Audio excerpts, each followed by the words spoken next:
ইব্রাহিম আলাইহিস সালামকে স্মরণ করার মতো ওই যুগের মানুষেরা মহব্বতে তারা এক শ্রেণীর মানুষ ভুলের ভিতর চলে গিয়েছিল।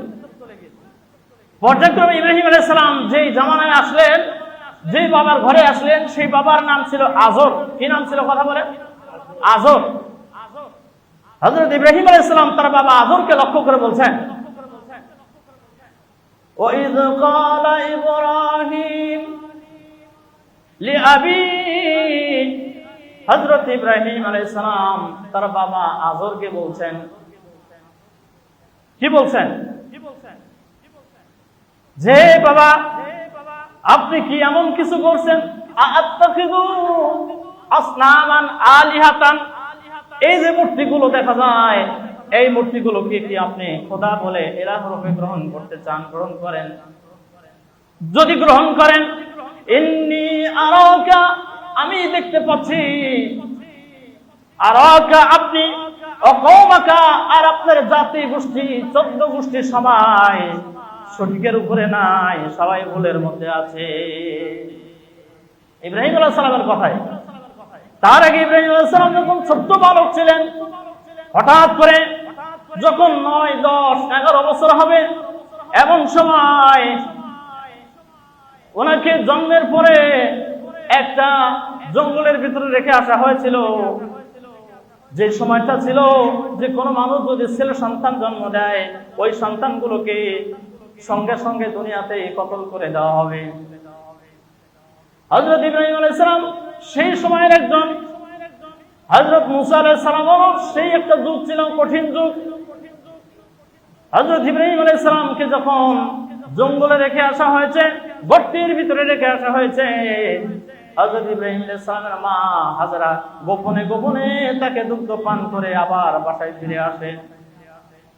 কারণ তার জাতি, তার কওম নমরুদ যদি জানতে পারে আমার এই ছেলেকে হত্যা করে দিবে, আমার এই সন্তানকে নিঃশেষ করে দিবে, এই জন্য তিনি গোপনে কৌশলগতভাবে জঙ্গলে রেখে, একটা গর্তের ভিতরে রেখে, ওখানে গোপনে গোপনে গিয়ে দুগ্ধ পান করে করে এই ইব্রাহিম আলাইহিস সালাম ছোট সন্তানকে লালন পালন করা শুরু করেছে। বলি সুবহানাল্লাহ, আওয়াজ দিয়ে বলি সুবহানাল্লাহ। ইব্রাহিম আলাইহিস সালাম ওই সময় একটু হামাগুড়ি দিতে জানেন, অথবা কিছু কথা বলা শিখেছেন। এমন সময় ইব্রাহিম আলাইহিস সালাম তার মাকে বলছে, আমার আম্মা জান, আমাকে কে সৃষ্টি করেছেন? সুবহানাল্লাহ বলি। ছোট্ট বাচ্চা সেই সময় বলছে, আমার সৃষ্টিকর্তাকে, আমার মালিককে, আমার খালেককে। তার মা বলছে, বাবা তুমি একটু বড় হও, তুমি জানতে পারবে। যখন তার মা চলে গেছেন, বাচ্চা ওই গর্ত থেকে বাহির হয়ে রাতের বেলা যখন দেখতে পান পূর্ব আকাশে চাঁদ ওঠে, আবার পশ্চিম আকাশে অস্তমিত হয়ে যায়, ইব্রাহিম আলাইহিস সালাম বলছেন, হ্যাঁ হ্যাঁ হতে পারে, এই জিনিসটা এত সুন্দর, এই সুন্দর, এর থেকে আর কেউ এত সুন্দর নয়, হতে পারে এটাই আমার সৃষ্টিকর্তা মাবুদ। এটা ক্রমান্বয়ে তিলে তিলে একদিন 2 দিন হতে হতে যখন চন্দ্রটা পশ্চিম আকাশ থেকে যাইতে যাইতে যখন পশ্চিম আকাশে গিয়ে অস্তমিত হয়ে যায়, বিলুপ্ত হয়ে যায়, ইব্রাহিম আলাইহিস সালাম বললেন, না না না, যেটা একা একা ঠিক থাকতে পারে না, সে একা একা ধ্বংস হয়ে যায়, এটা আমার খোদা হতে পারে না। সুবহানাল্লাহ।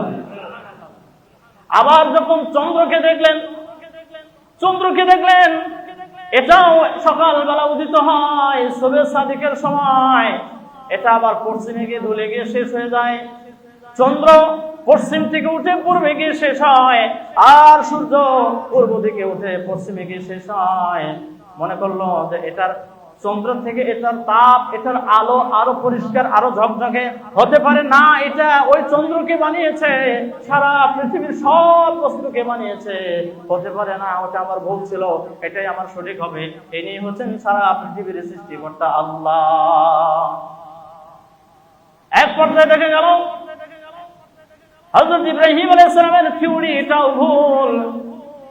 সূর্য যখন আলো বেশি, সব ঠিক আছে, তেজ বেশি, তার আলোটা আরো ঝকমকে পরিষ্কার, কিন্তু সেও নিজে নিজে অস্তিত্ব থাকতে পারে নাই, অটল থাকতে পারে নাই, বর্তমান অবস্থান করতে পারে নাই, সে চলে গেছে, নষ্ট হয়ে গেছে। ইব্রাহিম আলাইহিস সালামের সিদ্ধান্ত হয়ে গেল, না না না, এটাও খোদা হতে পারে না। যে নিজেকে রাখতে পারে না, যে ধ্বংসের মুখে পতিত হয়, সে কোনোদিন খোদা হতে পারে না। সেখান থেকে ইব্রাহিম আলাইহিস সালামের প্রশ্ন। আর আমাদের সন্তানগুলো এগুলো জানে কথা বলে। আমাদের সন্তানগুলো এগুলো তো জানেই না, বরং ইসলামের সঠিক শিক্ষা, ইসলামের মূল ইতিহাস এখন বিকৃত হয়ে যাচ্ছে। ইসলামের মূল পয়েন্টগুলো ধূলিসাৎ হয়ে যাচ্ছে, মিলে যাচ্ছে, বিলীন হয়ে যাচ্ছে। ইব্রাহিম আলাইহিস সালামকে বলা হয়েছে ইনি হবেন এমন একজন মানুষ যিনি জাতির পিতা হযরত ইব্রাহিম আলাইহিস সালাম। এখন আমরা জাতির পিতা ইব্রাহিম আলাইহিস সালামের জায়গায় আরেকজনকে দাঁড় করেছি। কথা বলেন ঠিক কিনা? কথা বলেন ঠিক কিনা? আমি একাই ঠিক বলবো, আপনারা কি করবেন? নামাজ আপনাদের দরকার নাই, ইমাম রেখেছেন, হুজুর রেখেছেন, আমি 5 ওয়াক্ত নয় 50 ওয়াক্ত যেই কথা ছিল 50 ওয়াক্ত আমি পড়বো, আপনাদের পড়ার দরকার হবে না। হবে? আওয়াজ দিচ্ছে না, তাই মনে হয়। আমি পড়লেই হবে, আপনাদের পড়া লাগবে না। আজকে ওলামায়ে কেরামরা কথা বলছেন, আমার দৃষ্টিতে, আমার ছোট্ট একটা গবেষণায় আমি মনে করি যে ওলামায়ে কেরাম বাড়ির একটা ন্যায্য, একটা পোষা, একটা আনুগত্যশীল একটা কুকুরের ভূমিকা পালন করছে। বলবেন হুজুর আপনি ওলামায়ে কেরামকে কুকুরের সাথে উদাহরণ কেন দিলেন? অসুবিধা নাই, কুকুরের ভিতরে 10টা গুণ আছে, এমন কিছু গুণ আছে যেগুলো গুণ যদি মানুষ ধারণ করে, মানুষ যদি গ্রহণ করে, মানুষ আল্লাহর ওলি হয়ে যাবে। সুবহানাল্লাহ। গুণগুলো বলার সময় নাই, সেই দিকে আমি ইঙ্গিত করে বলছি। কুকুরের মধ্যে যতগুলো ভালো গুণ আছে, তার মধ্যে একটা গুণ হলো মালিকের খাবার খাক অথবা না খাক, মালিকের কোন খাবার পাক আর অথবা না পাক, এই মালিকের সে আনুগত্য আর দাসত্ব গোলামি করেই যায়। কথা বলেন ঠিক কিনা? মালিক তার বাড়িতে ভালো ভালো খাবার খায়, খাবার শেষে উচ্ছিষ্ট খাবার, অবশিষ্ট খাবার ওই কুকুরের জন্য রেখে যায়। যাও, বাড়ির পাশে কুকুর বসা আছে, তার জন্য খাবারটা রেখে দাও। এই যে কুকুর বেঁচে যাওয়া খাবার, অবশিষ্ট খাবার খায়, কোনোদিন মালিকের সাথে আন্দোলন করে না। করে কি? শুনছেন আন্দোলন করে? এই কুকুর মালিকে ঘুমায় না দেখে, দিনের বেলা সারাদিন ঘুমায়, কারণ রাতের বেলা তার ডিউটি আছে। কথা বলেন ঠিক কিনা? আবার মালিক সারা রাত নাক দেখে ঘুমায়, আর সেই কুকুর মালিকের বাড়ি পাহারা দেয়। কখন চোর আসে, কখন ডাকাত আসে, কখন সন্ত্রাস আসে, কখন রাজাকার আসে, কখন কাফের আসে, মুশরিক আসে, কুকুর বারবার এলান দিতে থাকে, ঘাউ ঘাউ করে এলান দিতে থাকে, বাড়ির মালিক আর ঘুমিয়ে থাকা চলবে না, আপনার শত্রু কিন্তু এসে গেছে। যে কথাটা আমি বলতেছিলাম, উলামায়ে কেরাম এই দেশের বড় সম্পদ, এই দেশের বড় চাকরি থেকে মাহরুম হতে পারে, এই দেশের সরকারের, এই দেশের গভর্নমেন্টের বড় কোনো হাদিয়া পাওয়া থেকে মাহরুম হতে পারে, মালিকের কুকুর যেমন মালিকের দামি খাবার থেকে মাহরুম। কথা বলেন ঠিক কিনা?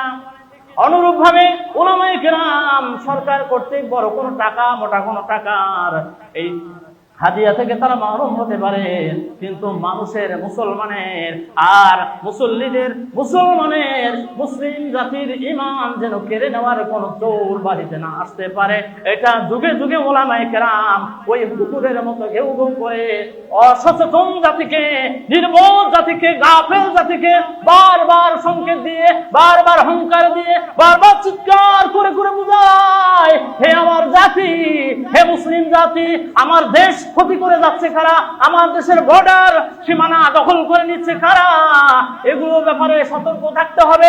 অনুরূপ ভাবে তিলে তিলে আমার আপনার ঈমানকে চুরি করে নিয়ে যাচ্ছে, এই সমস্ত চোর থেকে সজাগ থাকতে হবে।